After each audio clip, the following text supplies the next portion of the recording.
প্রকাণ্ড waiting zone, সারি সারি প্রায় 200 সাদা নীল রঙের চেয়ার সাজানো। এই মুহূর্তে এই ফ্লোরে 4টে আলাদা আলাদা ডিপার্টমেন্টের ডাক্তার available. Dermatologist doctor Ajit Sarkar, physician doctor Apurba Lahiri, eye specialist doctor Anup Mondal, gynaecologist doctor Anil Banerjee. যদিও প্রতিটা দরজার গায়ে লেখা কিপ সাইলেন্স, তবুও এত লোক সমাগমে ও তাদের সকলের টুকটাক কথা ফিসফিসানিগুলো একসঙ্গে হয়ে বেশ গমগম করছে ফ্লোরটা।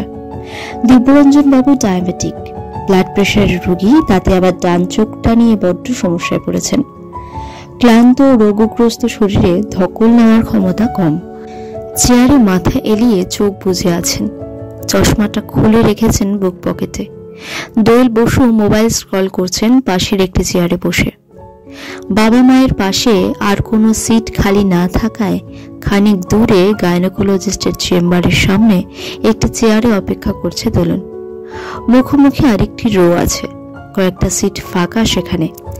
বসে থাকতে থাকতে ঝিম ধরে যাচ্ছিল দোলনের। মোবাইল স্ক্রিনে হোয়াটসঅ্যাপে তুহিনের মেসেজ, চেম্বার থেকে বেরিয়ে কল করো। ওকে, রিপ্লাই দিল দোলন। আরে দোলন, কি ব্যাপার? এই চেনা স্বরে বুকটা ধড়াস করে কেঁপে উঠল। একেবারে এই মুহূর্তে প্রত্যাশিত নয় এই গলার স্বর। পিকলুদা? এই একটা বড্ড বাজে ব্যাপার।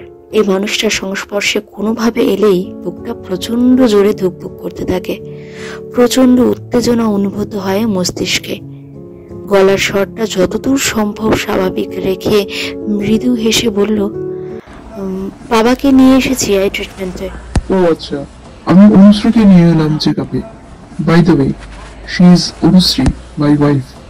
হাই দোলন, আমার নাম জানো কি করে? তোমার ফেসবুক প্রোফাইল স্টক করে প্রশান্ত, সেখানে দেখেছি তোমার পিকচার। প্রশান্ত এখনো স্টক করে দোলনকে? একটু অবাক হয় দোলন। সে তো কখনো প্রশান্ত বাগচির প্রোফাইলের হদিশ পায়নি, সার্চ করেও খুঁজে পায়নি। তাহলে কি ফেক আইডি আছে প্রশান্তের? তাই নাকি? আমাকে স্টক করে তোমার পর? তুমি জানতে চাওনি মেয়েটিকে, কেন ওর প্রোফাইল ঘাটো? গলায় বিদ্রুপ এনে জিজ্ঞেস করে দোলন। তোমার বউ দেখছি বরকে নিয়ে একদম পজেসিভ নয়। হ্যাঁ, তোমরা দুজনই তো সুপ্রতিম স্যারের গানের একাডেমিতে ছিলে। অবশ্য গানের লোক না, ইনস্ট্রুমেন্টে সঙ্গত করত। অট্ট হাসি হাসতে ইচ্ছে করছিল দোলনের। কি সুন্দরভাবে গুছিয়ে গা বাঁচিয়ে বউকে তার পুরনো প্রেমিকার পরিচয় দিয়েছে প্রশান্ত। হ্যাঁ, আমরা একই একাডেমিতে ছিলাম। মৃদু হেসে কথাটা বলে মুখ অন্যদিকে ঘোরালো দোলন।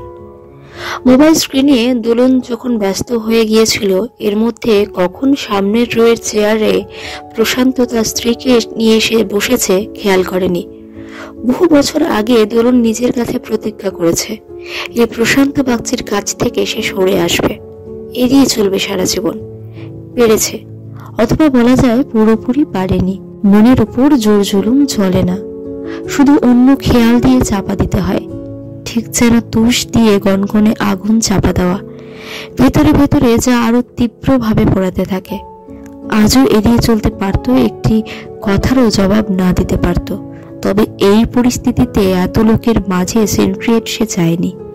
একজন ভদ্রলোকের সরাসরি প্রশ্নে কেন উত্তর দিল না দোলন, তাতে পাশে চুপচাপ অপেক্ষারত মানুষগুলির কৌতূহল হতো বইকি। দোলন আরো বেশ কয়েকবার আর চোখে প্রশান্তের স্ত্রী অনুশ্রীর দিকে তাকালো। বারবার মনে হচ্ছে, এই অনুশ্রী মেয়েটা আবার কবে এলো প্রশান্তের জীবনে? প্রশান্তের বিয়ে তো নিহারিকার সঙ্গে ঠিক হয়েছিল। নিহারিকাকে পেয়েই তো দোলনকে এবং দোলনের সঙ্গে থাকা 3 বছরের সম্পর্ককে তাসের ঘরের মতো ঠুনকো ভেবে এক টোকায় ভেঙে দিয়েছিল প্রশান্ত। আজকে সে প্রশান্তের পাশে অনুশ্রীকে দেখে খুব অবাক হয়েছে দোলন। বারবার চোখ চলে যাচ্ছে অনুশ্রীর দিকে। বোঝা যাচ্ছে মেয়েটি 4-5 মাসের প্রেগন্যান্ট। গায়ের রং ফর্সা, মিষ্টি, লক্ষ্মীমন্ত মুখ।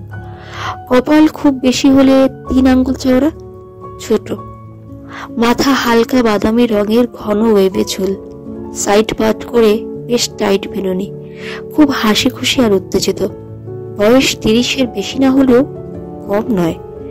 মেয়েটির মনের ভেতরের উচ্ছ্বাস আনন্দ বসে থাকা অবস্থাতে মুখভঙ্গি দেখে আন্দাজ করা যাচ্ছিল, হয়তো নিজের ভেতরে যে ছোট্ট প্রাণ আছে তার হৃদস্পন্দন কানে আরো একবার শুনতে পাওয়ার আগের মুহূর্তের উচ্ছ্বাস চোখ এড়াতে পারছে না অপরিচিত দোলনেরও। স্ত্রীর পাশে বেশ আড়ষ্ট দেখাচ্ছে প্রশান্তকে। হয়তো দোলনের সামনে স্ত্রীর সাথে সাবলীল হতে পারছে না সে। দোলন জানে প্রশান্ত বাগচির এই আড়ষ্টতা ভনিতা মাত্র। কি দরকার, কি বোঝাতে চায় ধূর্ত স্বার্থান্বেষী প্রশান্ত বাগচি?